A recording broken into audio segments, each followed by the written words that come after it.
তো মুনমুনকে তো খাবার এখানে দিয়ে গেছিলো, আমাকে দিয়েছে 3খানা কুপন, ঠিক আছে। এক একটাতে $7.5, তার মানে $22.5 হয়েছে তিনটেতে। এবার আমি ক্যাফেটেরিয়াতে গিয়ে খেতে যাব, দেখি কী কী পাওয়া যায় হসপিটালের ক্যাফেটেরিয়াতে। Hello ma'am, good morning. What is the cafeteria? The cafeteria is on the second floor.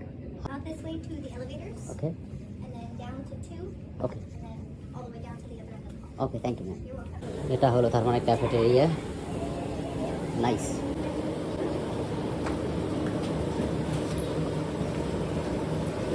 Hello, তো ma'am is making omelette for me. তো বিল হয়েছে $11.04। তো আমি আমার খাবার নিয়ে রুমে যাচ্ছি, রুমে গিয়ে খাবারগুলো খাবো। এটা হলো এই যে চিকেন সসেজেস আর মশলা পটেটো যেটা আছে পেঁয়াজ দিয়ে, ঠিক আছে। আর একটা ফ্রেঞ্চ টোস্ট, এইগুলো দিয়ে গেছে, মানে আমি নিয়ে এসেছি ক্যাফেটেরিয়া থেকে। আর এটা হলো একটা অমলেট আছে।